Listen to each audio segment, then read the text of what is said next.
And I think we're live here. Let me just double check the settings and see what we're doing here, even though it says that the resolution's bad, despite the fact that I have it on the lowest latency setting ever. Oh, no. Mood. It just shows a still picture. Like, it isn't even flashing back and forth between our profile pics this time. Well, yeah, because I'm not doing it via Google. I'm doing it via OBS. So good. We are live and we are good to go. Thank you for joining us. This is the ThunderCast, as always, the monthly Thundercat-centric, only ongoing Thundercat podcast. I'm your host, LioConvoy, and joining me, as always, is my co-host, number one Marmaduke fan. Hey, thanks for having me on. And the boy of couchness, Couch Boys. Hello, it is I. All right, so here's what we're going to do. We're going to cover the Thundercats episode, Lord of the Snows. We're finally going to finish up with Thundercats The Return, issue 5. And we're going to do a character retrospective on Hammerhand. Before we start, I'd like to go ahead and, of course, thank the people who generously and kindly, donate to me on Patreon. It would be Hateful Tate, Harry Partridge, and Avis. I would also like to thank Comic Basics. They are a proud supporter of the Thundercast and fans of Power. So, links for a whole bunch of stuff is in the description if you want to look it up. And if you want to yell at us or mock me, the super chats are available. I'd like to go ahead and say hello to Jeremy Soffin for joining us, and Hateful Tate, Jeb Jam, John Caulfield, and Kale Matthew Comendador. I probably butchered that. I'm sorry. I keep meaning to ask, is that the Harry Partridge, like the animator? Yes. Wow, he's your patron? Nice. He's a very kind man. I feel a great deal of pity for that poor man because I know that I don't always cover the happiest of subjects on my Twitter feed, and he's still kind enough to follow me. Huh. That is like... I feel like you just like mentioned you are like friends with, I don't know, like the Trollface creator or something. Because I've loved his cartoons for years. I'm 7 degrees of separation from everybody. Okay, how's the next? Okay, the review of the final issue of the Thundercat He-Man comic. I know people have been waiting on it. I am sorry.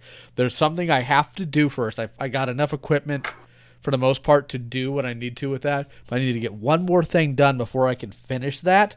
I had to buy a brand new camera because I need to film some live action stuff with it, so that's all handled. I just need to do one more thing, and I can finally finish that abomination properly. So you're not going to make me read it, are you? My Christmas present for finishing The Return is I get to read that. No, I will not torture you. I mean, you probably torture yourself anyways. I've seen some of the things you cover on your channel. But, all right, so let's go ahead and hop into that. We are covering the episode Lord of the Snows. So let's go ahead and, Marm, what are your thoughts of this episode? Well, I watch each episode twice. The first time I just watch to enjoy it, and the second time I start looking for interesting, I call them like money shots or nice little animation moments. And this one had a few. Story-wise, I was just confused why Lion-O decided to go off on his own. And part of me was wondering if they like not saying everything in this show, if maybe the screenwriters don't like kind of like ham-fistedly telling you his reasoning for everything, because I kept giving myself answers. I was thinking, oh, maybe he's doing it so they can guard the Thundercats' lair, or maybe he's doing it because he thinks he's got to because he's Lord of the Thundercats. I don't know. Do you have thoughts on that? Because he wanted to make sure the lair was protected, I'd imagine, because whenever they're low on Thundrellium and they leave the lair, the mutants kind of show up and graffiti the place or whatever it is you want to say it. Yeah. But I'd imagine this is also Lion-O growing into his role as leader and Lord of the Thundercats. He's probably going... His thought process, I'd imagine, because they didn't expand too much on it, was to be an ambassador to a completely separate and new group of people. Mm-hmm. And that's why he felt he had to lead it, because he also had the only thing that could signal everybody else to come join him that didn't rely on outside energy.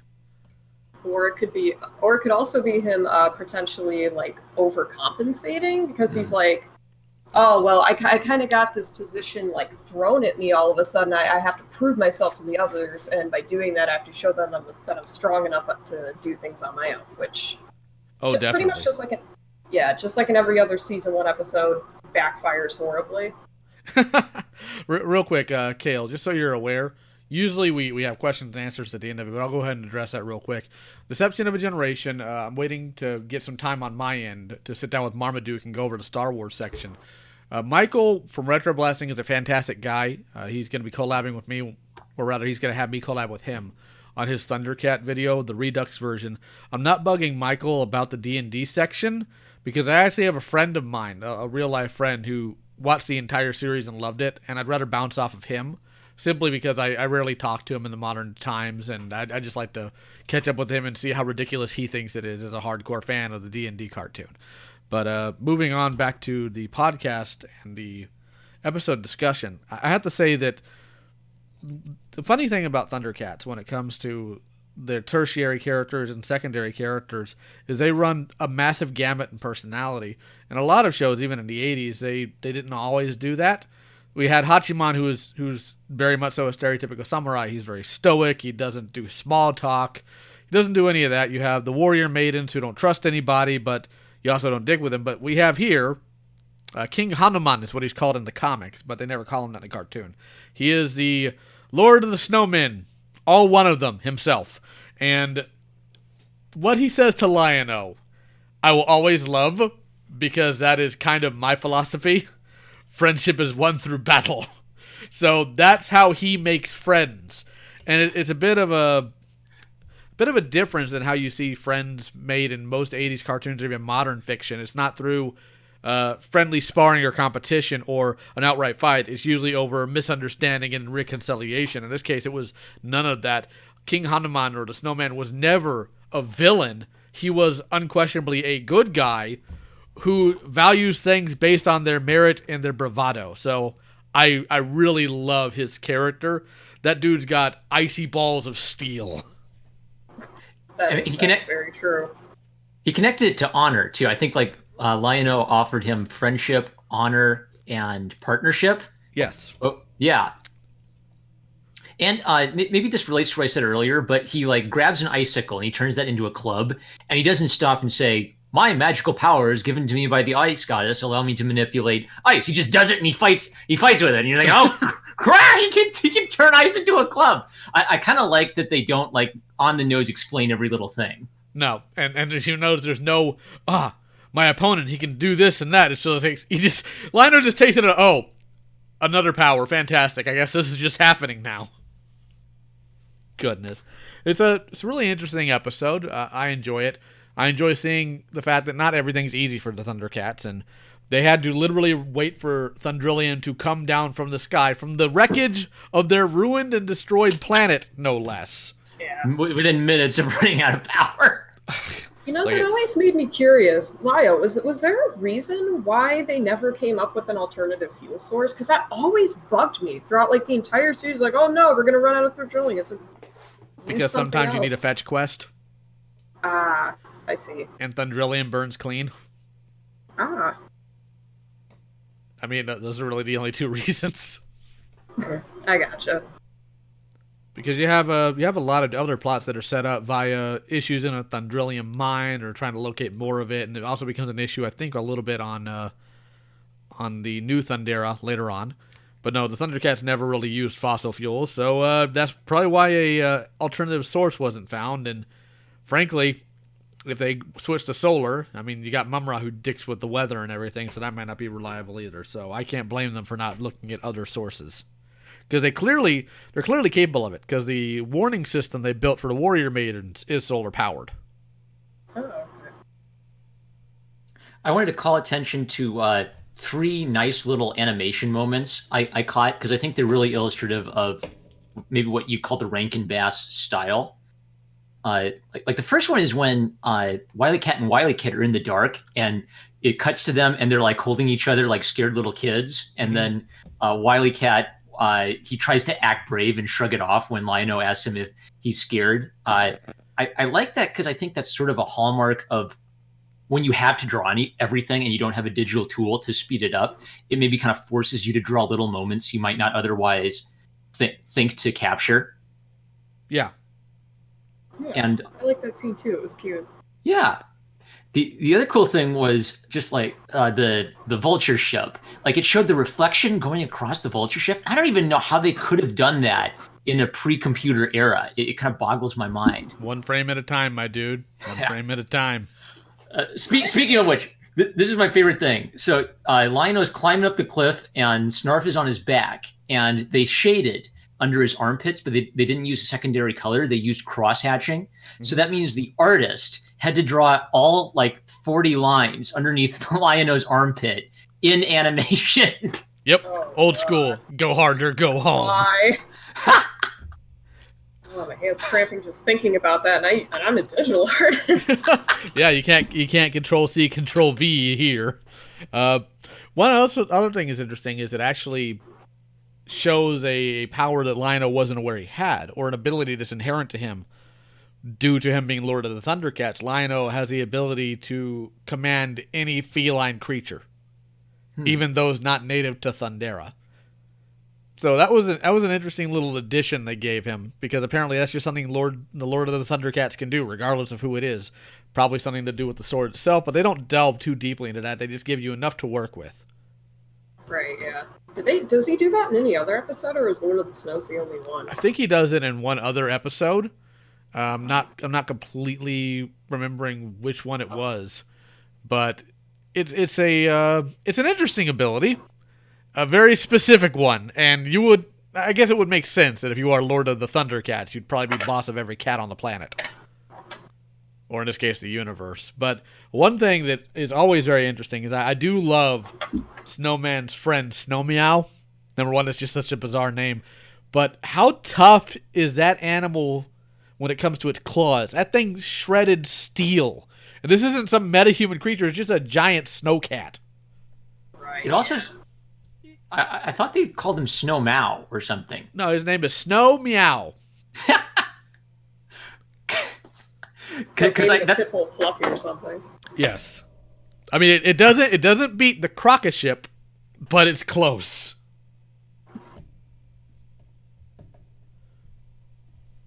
So, see, when I first heard that, I thought that only Lion-O was saying Snow Meow, so I wondered if it was an actor thing. But that's really its name. Well, the fun thing is, do you know who did the voice of the snowman? Shoot. What was it? The Mumra guy? No. Who was it? If I'm not mistaken, it's Peter Newman, the voice actor for Tigra. Okay. I could be wrong, though, but I'm pretty sure it's the voice actor for Tigra, because also the same guy who does Hachiman. The snowman's voice is a few octaves different and has different word pacing than Hachiman's does. And oddly enough, that was something my mother pointed out to me when I was a kid. Okay, so any other thoughts, closing ideas about the Snowman or Lord of the Snows? I actually have a funny story. Let's go back to when we were talking about Vulture Man's flying machine. Sure. I have a funny story about that. I was torturing my boyfriend. Uh-oh. And making him watch ThunderCats, and I actually I showed him a clip of Vulture Man's flying machine, right? Here's the thing.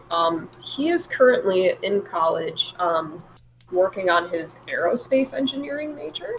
So he wants to build, like, spaceships and stuff, right? Mm-hmm.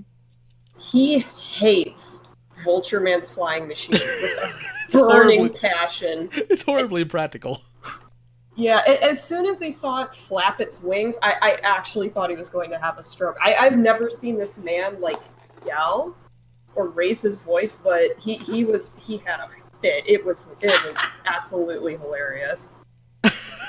You know, that is usually where the illusion's broken. Not that it's a giant vulture-shaped flying machine, you know, suspension of disbelief. It's when it flaps its arms and people are like, wait, no, like, I am stopping this here. That's not how that works. Also, that thing gets blown up almost every single time it shows up. Right, yeah. Oh, actually, I have a question. Did Vulture Man get a different voice actor later in the series, or am I just really not remembering him right? Nope. His voice actor did change after this episode. They found the current voice, I'd imagine, a bit too grating for ongoing appearances. Oh, okay, yeah, because that's what I was thinking, too. It sounded way too, like, high-pitched and kind of nasally. Which, I mean, it's Vulture Man, but it sounded a little too Vulture Man. Either they changed... I got the notes here, but either they changed the voice or Bob McFadden changed what he was doing with it. Because he did quite a few of the casting. You know, the same guy who did Slythe and Snarf and Groon. So he had a massive range, so he probably just changed what he was doing with it. But Vulture Man's an interesting character, and fun fact about him, he's the only character any of the writers have looked at the script of him and said, I think this guy's gay. And I don't mean, haha, stupid. I mean, they're like, I think this character actually is a homosexual. And it's kind of funny. I don't know. I mean, I'm happy that there would be representation, but Ultraman? Well, think about it. He's always frustrated with the stupidity of people around him, and he's the only one with any sort of fashion sense in what he designs. True. It certainly isn't Slide. Only someone who is a homosexual would design a plane that flaps its wings. It's for the aesthetic. Well, you know... as a queer person myself, I would know this. Well, Hateful Tate does make a good argument. You know, how is the flying machine compared to the mutant fist pounder? That's the question. Terrible name. Just terrible name. All right, so let's go ahead and go through the show notes of the episode. It says, Bob Haney's participation in ThunderCats has been guaranteed since the earliest days of production, when Lee Donacher had been given the task of recruiting comic book writers who understood the action-adventure genre. In Lord of the Snows, this innovative approach to recruitment pays dividends, and one of the ThunderCats' most skilled contributors is given his first chance to shine. Heaney's origin as a strip cartoon writer are clearly evident, and the episode is structured accordingly. The action never wanes, and one can imagine every scene is being conceived as a striking visual in Haney's mind. Not least, Lion-O's journey to Hook Mountain, which manifests itself on screen beautifully. Although he uses dialogue sparingly, Haney's talents and his directions are no less defined, and his characters deliver some wonderful exchanges. Lion-O's declaration that he cannot leave the snowman to die is suitably heroic, and Haney rounds off the scene with a wonderful line, "I cannot make the friend of a dead man." Pacific Animation Corporation delivered a visual treat every bit as exciting as Haney's script, and from the very first shot, a gorgeous pan shot, they throw everything they have into the production, showing that the setting-in period of animation glitches is long behind them. Shots such as the reflection of the charging steed and the sword's blade really give us a glimpse into the creative talents of the storyboard artist, and the art directors are also in fine form, inserting a 3-cut camera zoom as the snow breaks away from Hook Mountain towards Lion-O and Snarf, adding a sense of drama to the proceedings. In introducing 2 new characters in Lord of the Snows, Haney adds a reoccurring villain and a popular ThunderCats ally simultaneously. The gentle giant Snowman and his loyal companion Snow Meow are welcome additions to ThunderCats lore, and the perhaps inevitable discovery of a snowscape on Third Earth is executed perfectly. Snowman's home in particular is superbly more realized. Vultureman, or more specifically his people, the Vulture Men, had first been referenced by Leonard Starr in his initial outline of the series, but his debut appearance has been significantly delayed relative to those of his counterparts. Because of this, he, and indeed his flying machine, appears an odd inclusion coming without any backstory or apparent explanation. However, his character would become one of the most enduring and popular villains in the series. Enjoying a plethora of character-specific episodes, it should also be noted that the voice used for Vultureman's first appearance, courtesy of Bob McFadden, is somewhat more different from his more familiar tones, as depicted by Earl Hammond in later episodes. Okay, so it wasn't Bob McFadden that depicted him afterwards, it was Earl Hammond. Earl Hammond being Mum-Ra's voice actor. Okay, in short, Bob Haney could hardly have provided a better debut story to showcase his craft, and given his impressive reputation as a creator of a range of memorable comic strips, his inclusion in the screenwriting lineup is an honor of ThunderCats. And here's what is a commentary of Peter Lawrence. This is a mainstream ThunderCats story that features new characters that are very comic book and animation friendly, as you would expect from someone of Bob Haney's experience. The script also demonstrates most writers' desire to invent their own characters rather than work with the established elements of the show. It's often much easier to come up with a new character, new settings, new villains, weapons, and vehicles than it is to bring your own ideas into the mainstream of a developed show.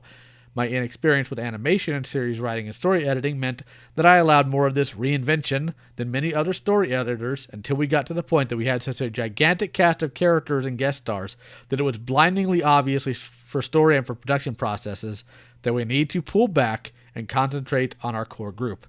This was Vultureman's first appearance, or perhaps his first starring role. He was a character that I particularly liked and later developed with Matthew Malik into a villain who was both funny and threatening. I'm not sure about Snow Meow, Perhaps if I had my feet under the desk longer, I would have insisted on a grander name. Bob wrote Lionel pretty well. He had the kid in a man's body down pat, and it comes across strongly in this episode. It's interesting to me that he actually called attention to completely different animation highlights than I noticed, because this was a generally excellent animated episode, right? Like, there can be multiple things that could stand out to you at any moment. Tori in the chat says, how is he gay? He's the only one with any sense. And Hateful Tate says that makes him flamboyant, not gay. No, I'm pretty sure that Vulture Man is gay, hence the irritation of dealing with all the simpletons around him. You know what's gay? The Super Vulture Man in ThunderCats The Turn. Oh my Segue. No. My favorite. Okay, so just so we're all aware, this is the last issue of The Return. Next month we are covering something much better. Don't worry, but let's just go on ahead into this. Take it away, Marm. Well, I hate the first couple issues. I was agreeing with you guys. I was saying, yeah, this is pretty bad, but I was being the devil's advocate, and I hated this comic. I finally sympathized with you, except I had all this hatred crash down at me all at once. I hated it so much. We started talking about Twitter drama just to avoid talking about The Return. I want to punish the people who wrote this. I'm so sad. Please don't make me read it again. All right. Specifically, I have maybe a specific point for why I hated this issue even more than the first four. And that's the writer acting self-impressed and actively kind of hating on the original ThunderCats. And the whole time I'm thinking, if you're so bright, why did you write this garbage mess? My dad heard I was going to be on this show, and he asked me, what the heck are you going to say about ThunderCats? And the way I explained it to him is basically imagine if Harry Potter book 8 was going to be written, but whatever schmuck took over Harry Potter decided we're going to have lots of rape and murder in Harry Potter book 8 like Game of Thrones, because I hate Harry Potter. That's what I think about The Return. This is despicable. It's almost even worse than that, because, I mean, at least Harry Potter already had, some pretty dark themes to begin with. I mean, ThunderCats, it's more... The whole series is pretty much just a slap in the face, especially segueing from the previous issue, Reclaiming Thundera. Right. Yeah, it was a great setup, the previous arc. Yeah, there's a lot wrong with this book. Lion-O still learning nothing and taking after Mumra out of nowhere. The super mutants are completely superfluous. They make no sense. And the mutants... previously in the books lamenting the fact that they're under Mumra's rule, and they just continue to help him. Yeah. I know the mutants are dumb, but they shouldn't be that dumb. I mean, at some point they should have drawn a line. And even if it's so much of, you gave us superpowers, we're going to turn them on you. That would have been an interesting change, but no, we couldn't do that. That makes sense, and that's not allowed. Do you mind if I read one panel to the audience to by all means. By all right. Means, let them suffer with us. Why would you do that to the audience? I'm going to do worse. I'm going to read this in the voice, I think it's Fred Gilsythe or something. I've forgotten the writer's name, because that's my punishment for him, is I instantly forgot him. But he thinks he's such a genius. He thinks he's doing such a great improvement on ThunderCats. So he writes Mumra saying this: "Tell me, kitten, how does it feel having your own brother betray you like your people like he did? Then seeing his life extinguish in front of your very eyes? To be reunited with your little friends after all these years, but only long enough for them to see what's become of you. Then to hear them all dying on the other side of that wall, with you, once again, helpless to do anything. I bet it feels pretty bad, doesn't it?" I just wanted her... crabs there for a second. Hold on. I wanted her to look right at him and say, "Well, duh, Mumra." That is pathetic writing. It's not just that. There's more things emblematic of that. While Mumra is used to his villainous speeches, in this he's so long in the tooth. It's just, this isn't even how the character writes or even talks. Let me go ahead and follow that up with my own panel here for you. "So good of you to come join me, my dear boy. But before we get down to business, I have to ask, What do you think about what I've done with my planet? Isn't it marvelous? So much cozier than having all that silly cat imagery around. No, remaking it in my image just makes it much more striking. No, give it some time. It'll grow on you, just like it did on the kittens. And after I take the Sword of Omens from you, I'll have enough power to give the whole universe the same makeover I gave Thunder. Like, it's so... That was scarily accurate. It was so long, and Mumra has never stopped with a comma and no. This is a Bond villain. This isn't Mumra. You just... if there was a panel in between, he's like, oh, wait a minute, I dropped something. You just see him, like, shuffling some papers, then he continues. Then I would have been okay with it. Yeah, and he even downplays himself, because in the next thing, none of this would be possible without your help, of course. So thank you, Lion-O. Thank you for making this old wizard's dreams come true. When has Mumra ever referred to himself as a wizard? I think the writer just missed Mumra, because I think he's looking at Thundercats sarcastically. I think he's looking at Thundercats as a cheesy thing to make fun of, so he plays Mumra as a melodrama villain. Where I think the appeal of Mumra is he's a Darth Vader villain in the sense that his voice and his scary visual look are a big part of the character. That's your first big impression of him. And over time, you learn stuff like he's mad at the Thundercats because they've invaded his home. He is a megalomaniac. He is a big, larger-than-life villain. But he's not a scenery-chewing, mustache twirler type of guy. Well, he does do scenery chewing, but not in this way. It's usually in him leaving or some other sort of dialogue.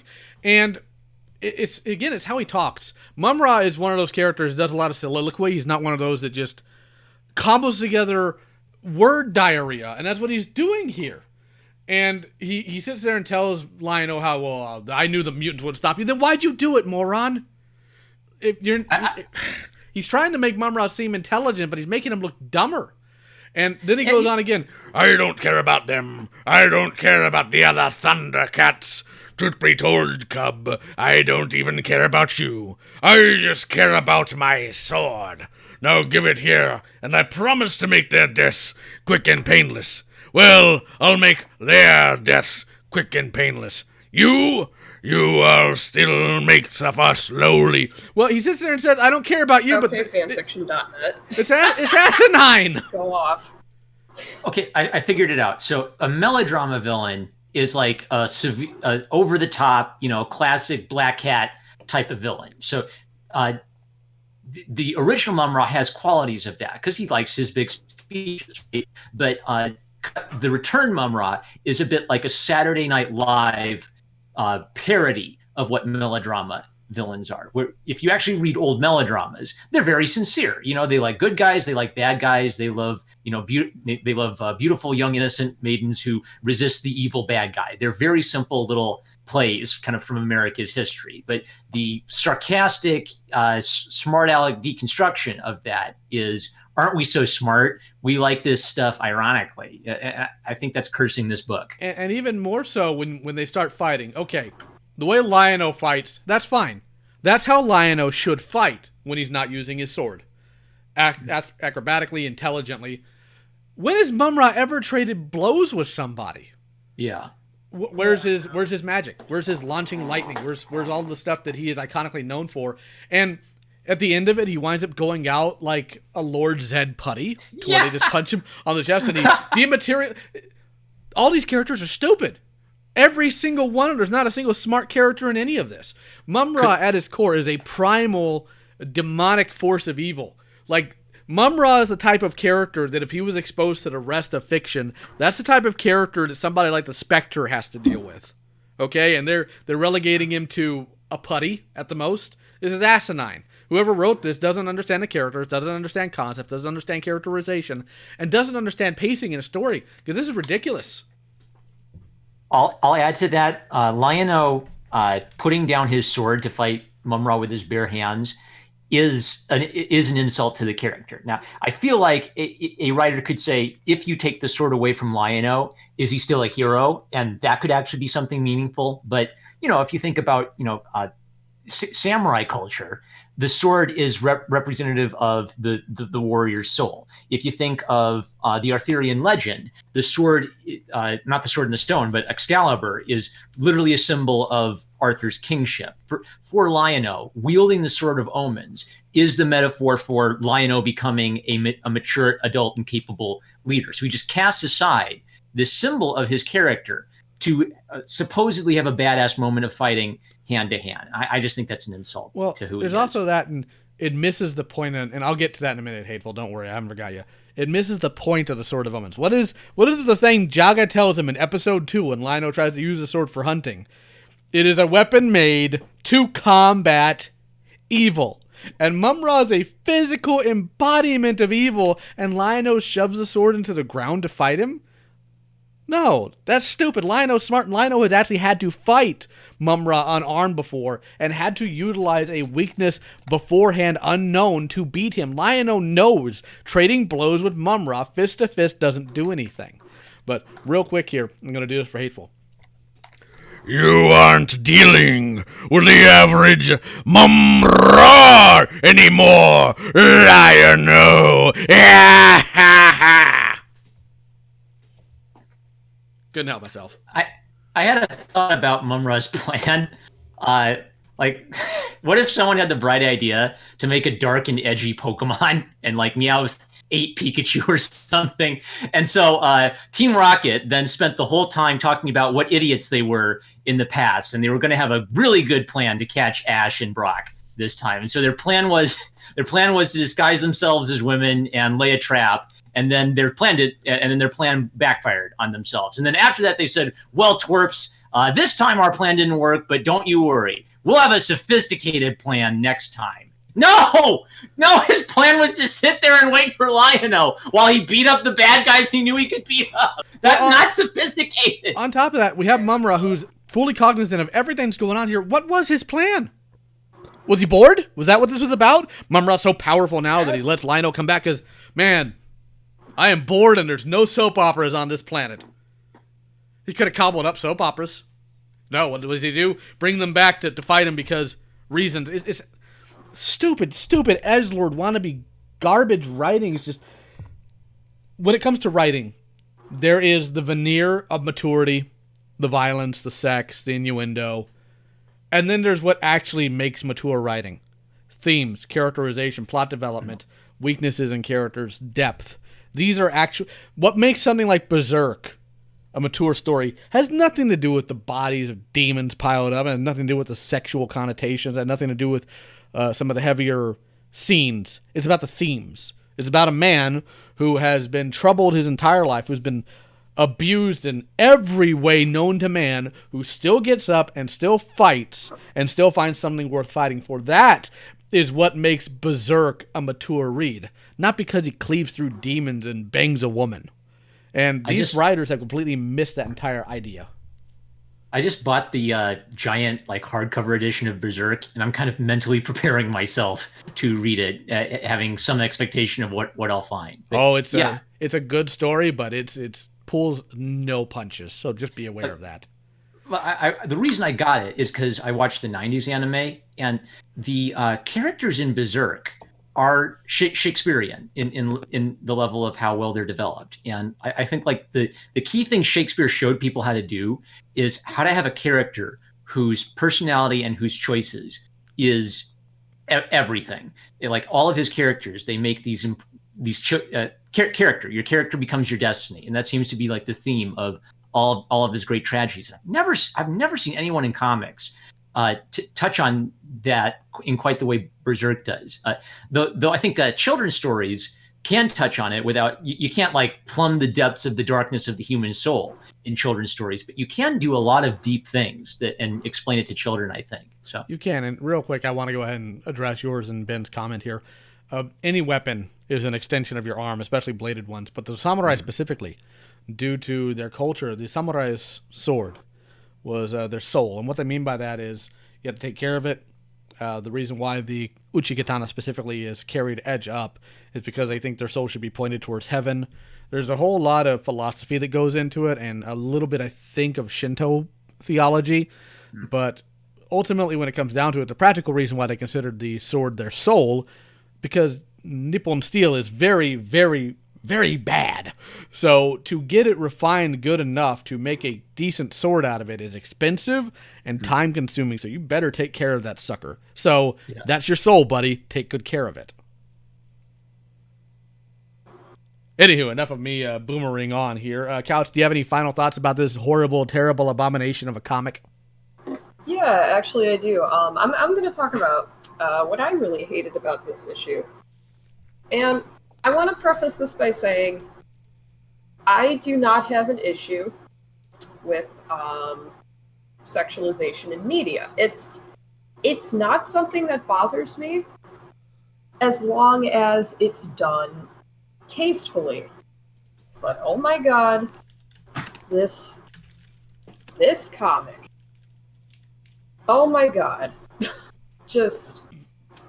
Chitara just straight up doesn't look like Chitara anymore. It's like someone...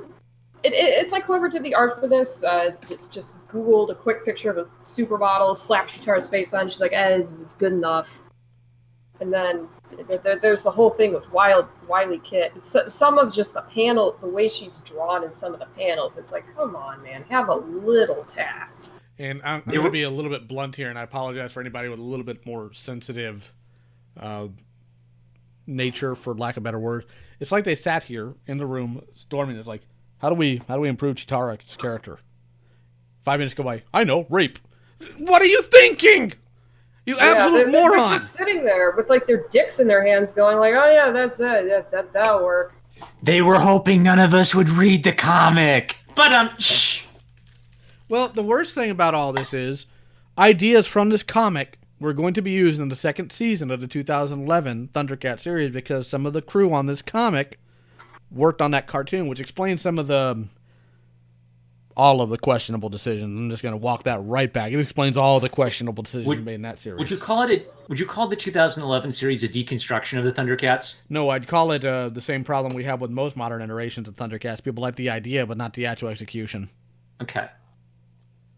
See, I'm always for reimagining an idea, but I feel like you have to understand the core appeal of the original. So I haven't watched 2011. Well, I want to watch the original first, but I always worry when you reinvent something and you change the tone of it entirely. I don't know. So I guess I've got to save those comments until I actually watch the 2011.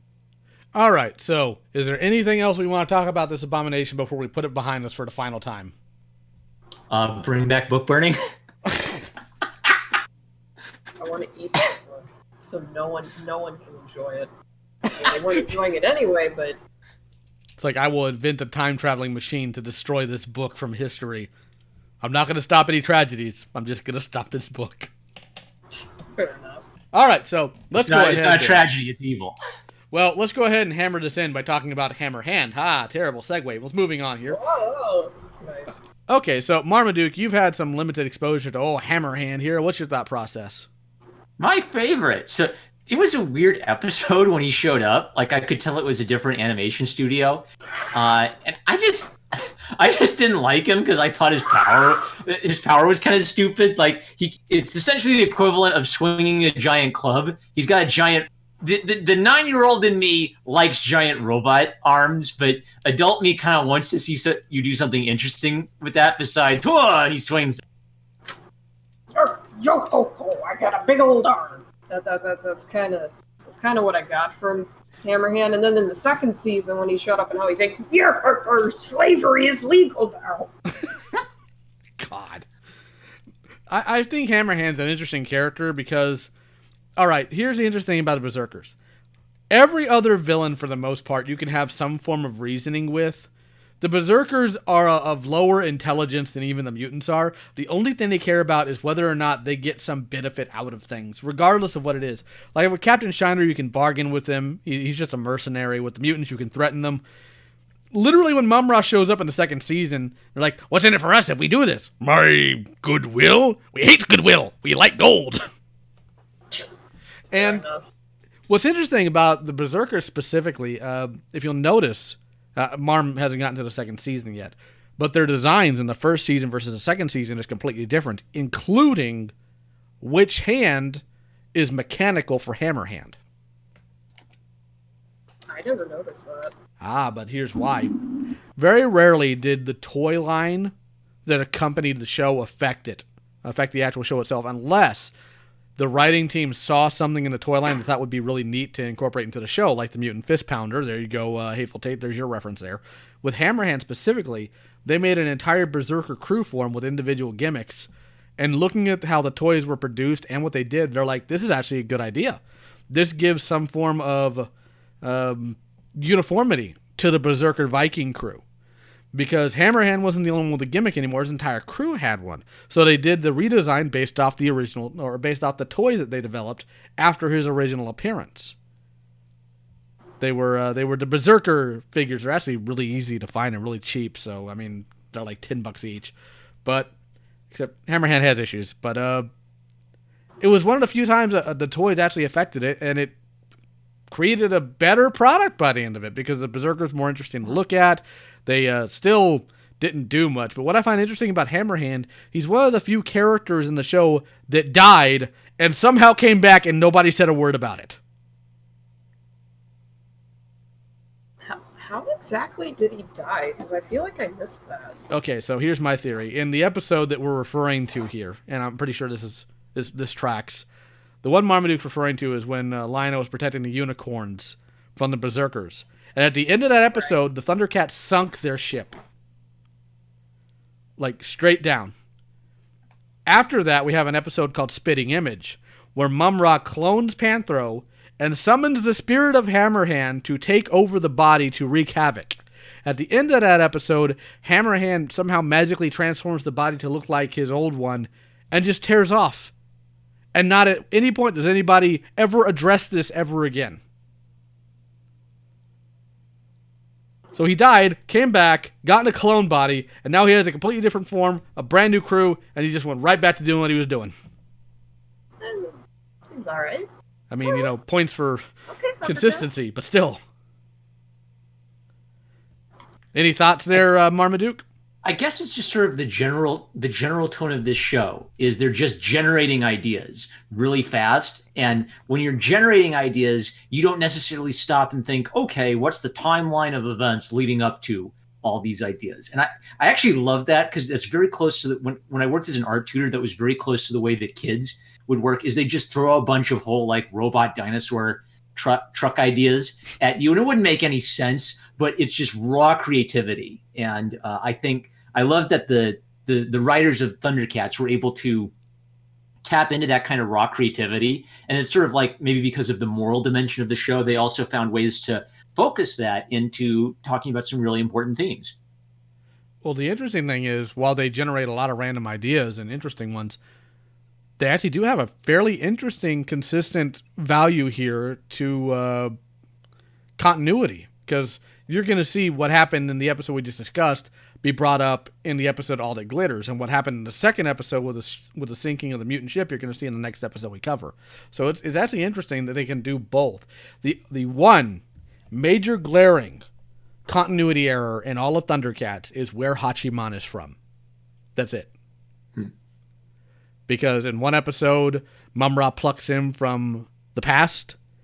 In another episode, Jaga claims that he got sent back to his own time and dimension. And in another episode, he's from the planet of the rising sun. And he can fly through space on his giant metal mechanical horse. Now, J.R.R. Tolkien would find a way for all of those to be true at the same time. I mean, so probably would have Frank Miller, but he's lost his mind a long time ago. Let me go ahead and read off here what the book says about them. Hammerhand and the Berserkers. The ruthless pirate Hammerhand is introduced in Ron Gallett's first season episode, The Terror of Hammerhand, named after his brutish metal limb. He sails the seas of Third Earth, wreaking terror with his band of berserkers. Though his ship and crew are apparently lost in their debut adventure, he returns on subsequent occasions and is notably enlisted by Mum-Ra to capture Bengali, Linkso, and Pumira in the 5-part serial ThunderCats Ho! Here, Hammerhand's associates are named Cruncher, Rambam, and Topspinner. Golart's script for The Terror of Hammerhand gave the following early description of Hammerhand. two mean characters look at the shore. They are the berserkers, and they speak as if berserk. They shake their heads and are very, very, very uptight about everything. They are dressed in somewhat of a Viking style and have beards. The very big guy is Hammerhand, his left hand in the shape of a hammer, a la James Bond type character. The other, shorter and fat, is his number one man. Although we assume there are other berserkers, rowing the ship, etc., we see them only in passing, in the background, doing things pertaining only to the running of the ship. So not much in the way of backstory. Sorry. Sometimes you just gotta have some Vikings around. What can I say? Yeah. I'm alright with that. Alright, so I think we've, unless we got some parting thoughts on Hammerhand here, I think we're done with the character retrospective. What do you guys think? I think I'm good. Alright, how about you, Couch? Oh, That's my closing. if you think Hammerhand's bad with the yo-ho-ho, try Captain Cracker. Oh, I remember Captain Cracker. That's the one character my friends actually got a bit of a chuckle out of. He's great. He's terrible, but he's great. But, okay, so next time we're going to cover ThunderCats episode, let's see, the Spaceship Beneath the Sands, which is a very interesting episode. We're not going to jump into the next storyline yet. We're not going to do Dogs of War yet. I'm going to give us a break. We are going to do the ThunderCats Gatchaman, or Battle of the Planets crossover comics. There's two of them. We're going to do both of them in a single podcast. Okay. Because they're both interesting, and I feel like if we talk about them separate, it's going to ruin some of the effect of how we can compare and contrast them. So the question is, what character should we discuss next month? Because now it's got to be a hero, because last time it was a villain. Oh, we can't talk about... Okay, we got to talk about a main character from ThunderCats. I was wondering if Gatchaman would be on the table, since I don't know anything about it. I can give you a brief rundown before we end this podcast if you want to, but let's go ahead and get this figured out here. Who haven't we done on the main cast of ThunderCats? Oddly enough, most of them. We've only really done Tigra and Panthro and Jaga. Okay. And I think we did Snarf. Are there... sorry, go ahead, Mark. I was just going to say, since you know the history, Lio, are there any characters in Gatchaman who you think would be like especially appropriate for like a compare-contrast with ThunderCats characters? I mean, there's Ken the Eagle compared to Lion-O. They both are younger leaders that were thrusted into a position of authority and expertise without really much going beforehand. So, I mean, we could do that, but at the same time, we need to find a character from ThunderCats to also discuss. Right. Couch, were you thinking something before I interrupted? No, don't use that word, man. I was being sarcastic. I have a really bad habit of like not realizing when people are going to start talking. It's a me thing. Don't worry. What I was going to say was, if you guys would be okay with the episode being like 12 plus hours instead of 1, we could always do Bengali. Oh my god. You know what? Yeah, let's go with Bengali. All right, I will sit down and watch until I get to Bengali, so I can join that conversation. Good, you're gonna be doing some marathoning, big boy. Oh boy. Okay, so if you won't, he's season 2. Yep. Good. He needs to watch through the rest of it. But anyways, real quick rundown of Gatchaman. It was started in the 1970s. It was done by Tatsunoko Productions. It is the very first Japanese superhero team. They were styled and created based on Western comics. Battle of the Planets was the first American localization of the show. Wow. And everything that you see in Power Rangers, for the most part, is something based off of Gatchaman, because you have the 5-man team, you have the straight-laced leader, you have the bad boy who don't take no orders, you got the chubby but friendly guy, you got the token girl, and you got the little kid. Did it start as a live-action show or an animation? Nope, purely animated. Wow. Between that and the Tokusatsu Spider-Man series, that's how we got Super Sentai. Yeah. Which is how we got Power Rangers. Yeah. And Gatchaman and ThunderCats share some people within production for their animations. Did Japanese Spider-Man come before Power Rangers? Yes, very much so before Power Rangers. You're blowing my mind here, man. I'm a wellspring of nerd nonsense. I can't believe I missed this, because I'm so interested in the Western influence on manga that I should have gotten on this years ago. Yeah, you probably should have, but you will learn. I will teach you. You can come under my wing, and I will teach you all the nerd stuff that you need to know. My problem is I'm like limited to my library because I was poor as a kid. Well, I mean, we still got to talk about Robotech, remember? So. Yeah, that's right. That blew my mind. It was 3 separate anime. Well, if you want to, Retro Blasting is working on a multi-part series explaining Robotech and how it worked. So you're welcome to check their channel out. I highly recommend it. But no, Gatchaman Thundercat crossover, I'm not really sure why they did it. But so far, on all the other crossovers they've had with Thundercats in the comics, it's the only good one. The He-Man one was terrible. The Superman one was terrible. This is the only good one. All right. Thanks for the treat. So you should be able to find those files where I told you to get them. And if Couch, if you need them, let me know so I can get them to you too. And we're going to go ahead and open the floor for a few minutes. If you guys got any questions, comments, concerns, mockery, or anything else you guys want to do, just let us know. And we'll cover it before we say goodnight in about 5 minutes.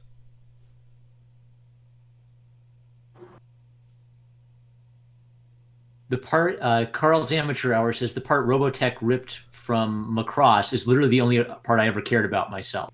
Yeah, Robotech was a cobbled together paste bin of 3 different shows.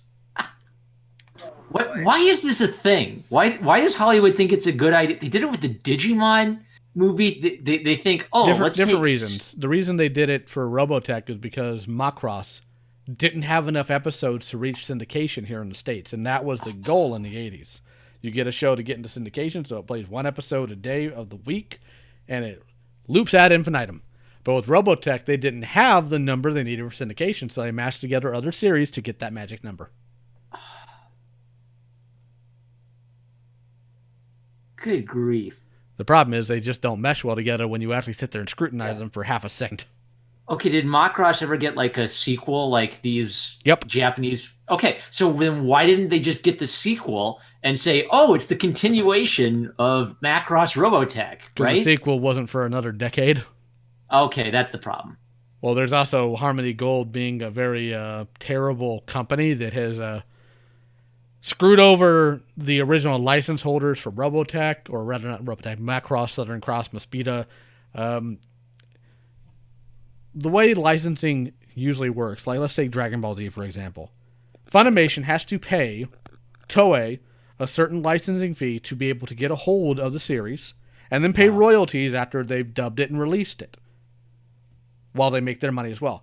What happened is, due to some legal loopholes, when they brought Macross, Mosquito, and Southern Cross here, they copywrote it here in the States, all of those things. So now the copyright holders in Japan can't sell Macross here without Harmony Gold's approval and paying them a licensing fee. Wow. And they tried to do it with other series too. They made a large gamut list of anime they tried to copyright. Most of them just said, no, good luck fighting us in court over that. And that didn't go so well. But with Macross, they've just been able to hold on to it. Voltron had the same problem, which is why they had to use Go Lion Direct. There's actually bigger problems with Voltron. Accidentally getting the wrong show, for one, having to do a master edit of everything, then having to originally create from scratch episodes to hit the syndication because they didn't have enough. I mean, if you actually look at the original Beast King Go Line that became Voltron, the editing they had to do makes the One Piece editing 4Kids did look like nothing. And not just that, they did it because, well, they did it in a way that made sense. They could pass a kid's viewpoint here. Of course, under scrutiny, it doesn't anymore. But they did the best they could, because the original Voltron or Beast King Go Line, they tried to air it here in the States, it would have been shut down within episode 1. Okay, Lio, I want to make you a lot of money. So, has anyone on YouTube done a video explaining this weird stuff yet? Robotech. Or not Robotech, Retro Blasting, rather. They've done it. Okay. They've done it for both of those series? Yes. Very good. Dang it. Okay. I was thinking the whole time, dang, this nerd information is very interesting. I would watch a YouTube video explaining this and share it and get it 1 million views. All right. Go to Retro Blasting, man. They do some really good work. I think you really need, if you're really looking into the 80s, Retro Blasting is the channel to go to. They're literally naming themselves after the old DVDs, right? That you would get with anime on it. No, that's Media Blasters. Media blasters. That's what I was thinking. By the way, all they do is license porn now. Oh, what? Man, there's like some weird anime lore I didn't know about. Okay, it's not even lore. It's what happened in the early 2000s is after Pokemon and Dragon Ball Z hit, a whole bunch of random companies started licensing all these different animes and getting them all individual dubs, and the bubble bursted. Yeah. So all these licenses went back to their original holders, and Media Blasters decided, you know what? We're just going to license a whole bunch of hentai, and that's just what they've been doing. Gosh. Okay, I swear that's the only reason I know who Media Blasters are, is weird early 90s anime. Well, I mean, that's how I know who they are, too, because they did Gao Gagar, which you still need to watch, and they, of course, did Rurouni Kenshin on DVD, which I own. So, yeah, that's why I'm aware of them, too. I wasn't even aware they did nothing but porn until I went to one of their booths at the convention, asked if they still had the rights to a couple things, and I look at their booth, I'm like, well, so this is what you're doing now, huh? Uh-oh. And when I asked them, do you have the rights to XYZ thing? Is it porn? No, then we don't have it anymore. Sad. All right, any questions before we go on out of here? We got 11 people watching, so.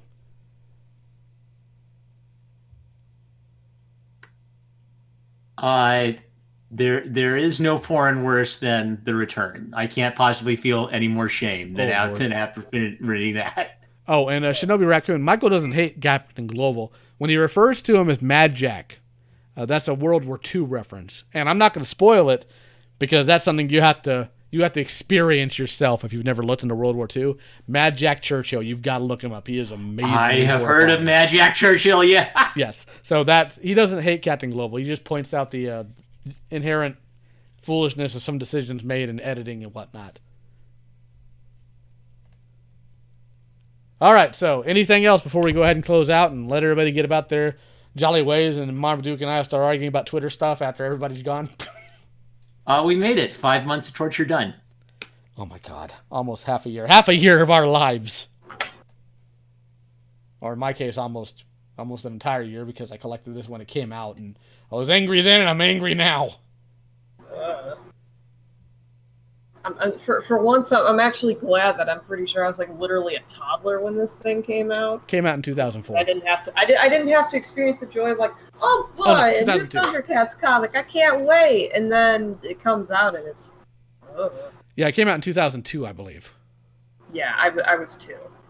Yeah, you make me feel older than I already feel, but whatever. So sorry. We're gonna go ahead and close this on out since we ain't got no questions or anything. Next time we will cover Spaceship Beneath the Stands. We will talk about the Gatchaman or Battle of the Planets ThunderCats crossover. And we are going to do a character retrospective on Bengali, and hopefully Couch won't lose her mind doing so.